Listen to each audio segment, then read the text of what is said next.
오늘도 해바라기 사연방에 와주셔서 감사합니다. 사연 읽기 전에 구독과 좋아요 부탁드립니다. 안녕하세요. 저는 57세 경기도에 살고 있는 평범한 중년주부입니다. 살다 세상에 이런 시누이들이 있을까요? 늘 사사건건 간섭에 험담은 기본이고 저는 시누이들의 항상 씹히는 대화거리였나 봅니다. 지금 이 시누이들을 생각하면 아직도 피가 거꾸로 솟습니다. 하지만 처음에는 이런 줄도 모르고 시댁의 대가족과 가족이 된다는 마음에 너무 좋았습니다.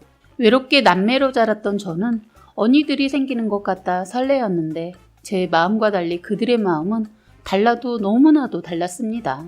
시댁 가족 구성원은 홀시어머니와 7명의 시누이랑 그리고 남편이 있습니다. 사실 예전엔 대를 이어야 한다는 것 때문에 아들 낳으려고 딸들을 계속 낳다가 마지막으로 아들을 낳는 경우가 많았다고 들었는데 딱 저희 시댁집이 그런 집이었습니다. 아버님께서는 술을 워낙 좋아하셨는데 안타깝게도 술 때문에 간암으로 남편이 어렸을 때 돌아가시고 어머니께서 어린 자식들을 혼자서 키우셨다고 하네요.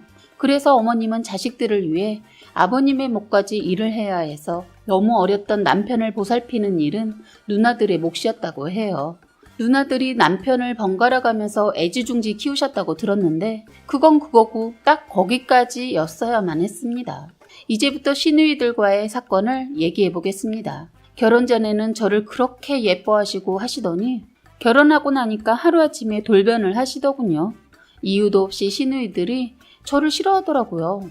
무슨 오해가 있겠지 하고 마음을 다해서 잘하면 이렇게 대하지 않겠지 하는 마음에 정말 많이 노력하면서 이쁨 받으려고 최선을 다했습니다. 그런데 시누이들은 변함도 없이 남편과 살면 살수록 도를 넘더군요. 특히 큰 시누이가 정말 어처구니 없고 도를 넘는 행동을 하니까 저도 인간인지라 큰 시누이가 점점 미워지더군요. 결혼 전에 친구가 시누이 많으면 힘들 거라고 했는데 그 말을 피부로 느끼면서 지내고 있었어요. 친구가 결혼을 한 번 정도 생각해봐야 하는 거 아니야? 우리 시누이들은 그런 사람들과 달라. 네가 살아보지도 않고 어떻게 장담을 하냐? 다들 힘들다고 하던데.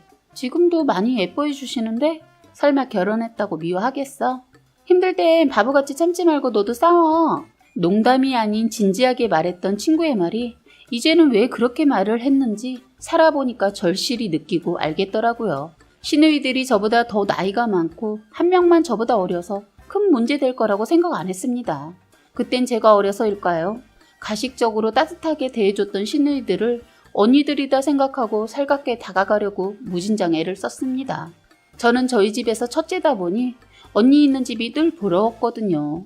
언니들이 여러 명이 생기는 것 같아 마냥 들뜨고 흥분도 되고 너무 좋았는데 순진하게도 정말 저만 그랬나 봅니다. 언젠가부터는 늘 시댁 가족들의 지적 대상이 되었습니다. 남편 역시 저를 보호하기는커녕 시댁 식구들 있는 곳에서 감싸지는 못할 망정 오히려 저를 지적하면서 흉을 보기 시작하더군요. 막상 얘기를 시작했지만 어디서부터 시작해서 사건들을 얘기해야 할지 너무 많은 사건들이 많다 보니 화부터 치밀어 오릅니다. 그 긴 세월을 어떻게 살았는지 60을 바라보는 지금은 시누이들을 안 보며 지내고 있습니다. 우선 신혼 때부터 얘기를 하자면 그렇게 어린 나이도 아닌 25살에 결혼을 하였고 바로 아이도 가졌습니다. 시작은 이때부터였던 것 같네요. 만삭이 되어서 도저히 배가 불러 이번 김장은 못할 것 같아 어머님께 어머님 저 이번에 몸이 좀 안 좋아서 어머님 도와드리기 힘들 것 같아요 했더니 시누이들이 번갈아 전화를 해서 아니 너만 애 낳니? 부터 시작해서 그럼 김치는 못 주니까 김치 가져다 먹지도 말고 사다 먹어 등등 아침부터 전화벨이 쉴 새 없이 울리더군요. 그러더니 결국엔 어머님께서 그럼 몸 무거운 네가 움직이지 말고 내가 너네 집에 가서 도와줄 테니 집으로 오지 말고 기다리고 있어라 하시는 거예요. 뒤에서 늘 어머님을 조종하는 시누이들이 이번에도 나섰던 모양입니다. 전화를 받고 전 멍하니 그 자리에서 몇십 분을 그대로 있었네요. 그 모습을 보고 있던 남편이 뭘 그렇게 어렵게 생각해. 내가 다 도와줄 테니까 걱정하지 마. 하는데 제가 순진했었고 남편 말을 그때 믿지 말았어야 했습니다.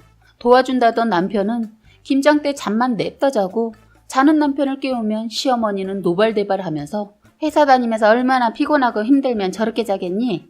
내버려 둬라 더 자게 하시고는 어머니는 말로만 김장을 하시는 겁니다. 사실 요즘은 절인 배추가 있어서 덜 힘들지만 예전엔 대부분 배추를 소금에 절이고 했던 터라 남편의 도움 없이 만삭인 내가 하기엔 무리였습니다. 결국엔 그날 사건이 터지고 말았습니다. 만삭의 몸으로 너무 힘들었던 저는 김장하다 쓰러지고 말았네요. 가까운 산부인과를 가게 되었는데 의사 선생님께서는 제 상태를 보시고는 근부영원 빨리 가셔야 합니다.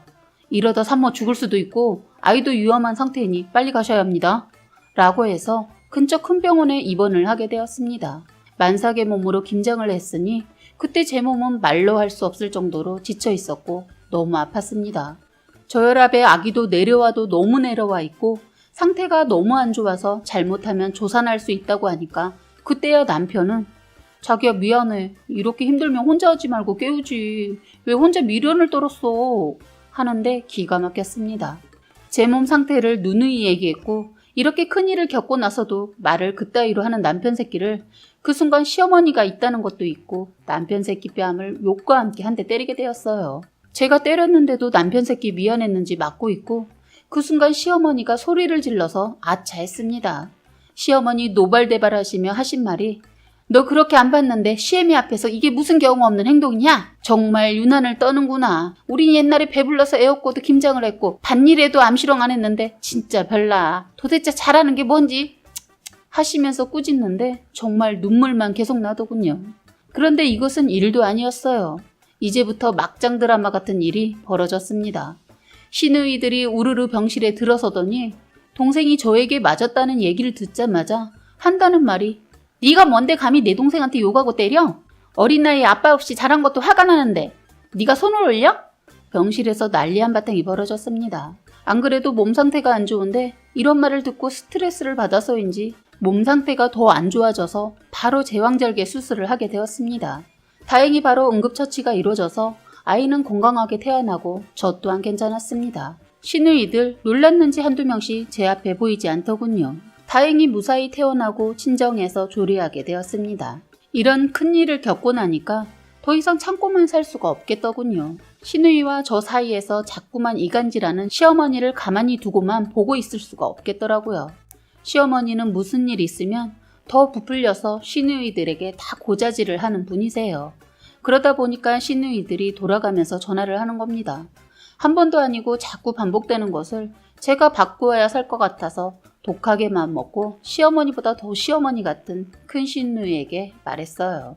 그동안 있었던 오해와 사건들을 기죽지 않고 다 얘기했더니 그래 그랬었어? 난 엄마 말만 듣고 오해가 있었네 하시는 거예요. 전 모든 것이 잘 마무리되고 좋아지는 줄 알았습니다.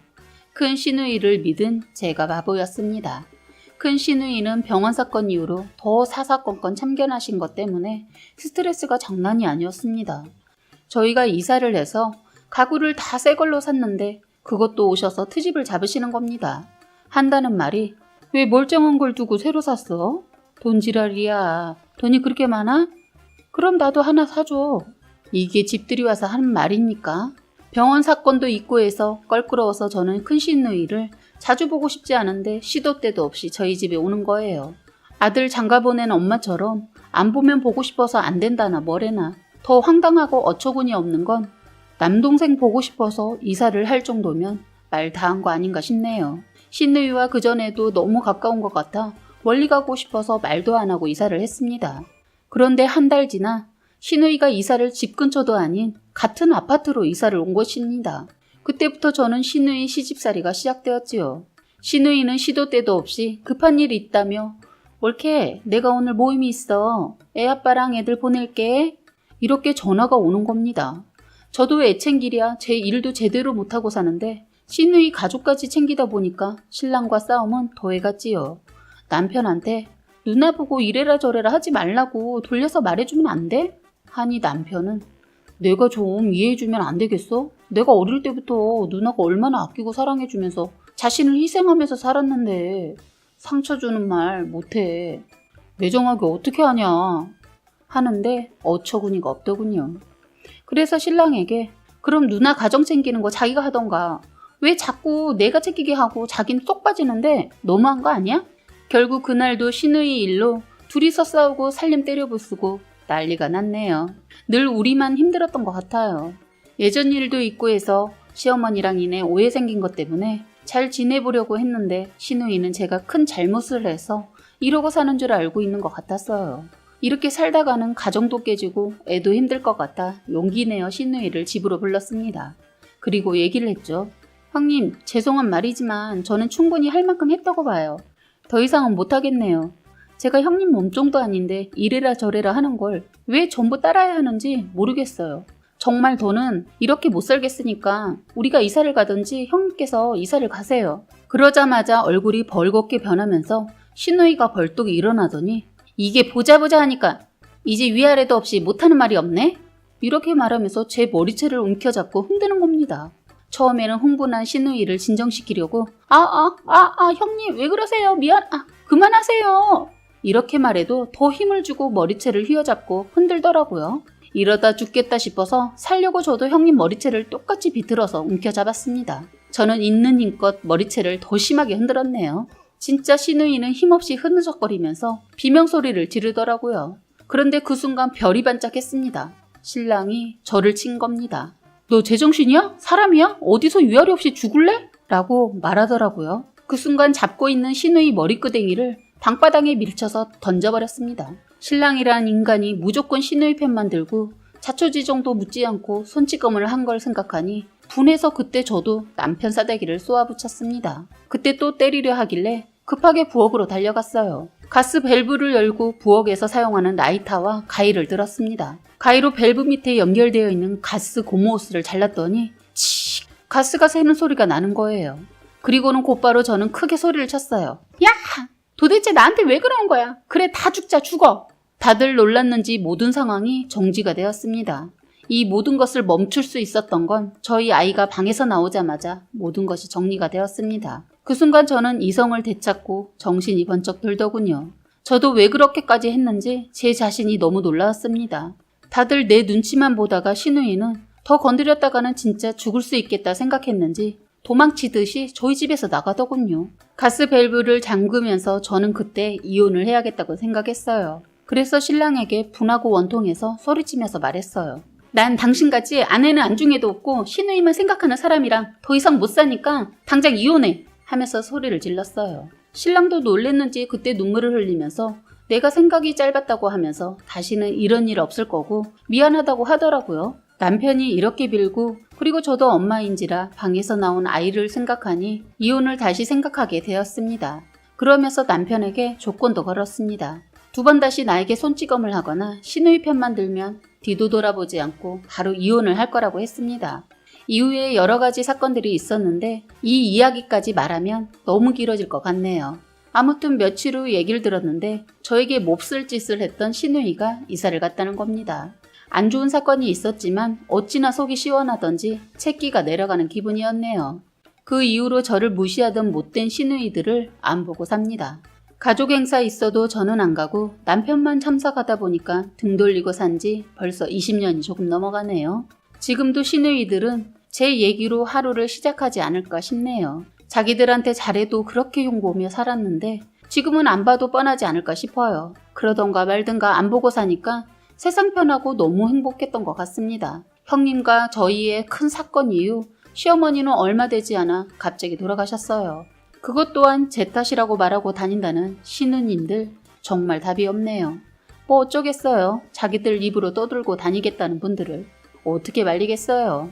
근데 만약 어머님이 살아계셨다면 사실 어쩔 수 없이 보고 살지 않았을까 싶은 생각이 들긴 했는데 어찌 보면 더한 꼴 안 보시고 돌아가신 게 다행이기도 해요. 지금도 그때 사건을 알고 있어서 우리 애도 고모들이라면 정말 싫어합니다. 아빠 앞이라 말을 안 하지만 어릴 적 그 일이 아직도 생각이 나고 트라우마로 남았는지 애도 저에게 엄마 탓 아니야 라고 힘을 주네요. 이 말이 어떠한 위로보다 몇천 배로 위로가 됩니다. 이렇게 지난 제 일을 글로 적고 그때 일을 생각하니 아직도 화가 치밀어 오릅니다. 끝까지 긴 제 사연을 읽어주신 분들 정말 감사하고 늘 행복하세요. 오늘의 사연은 여기까지였고요. 구독과 좋아요, 알림 설정 부탁드리겠습니다.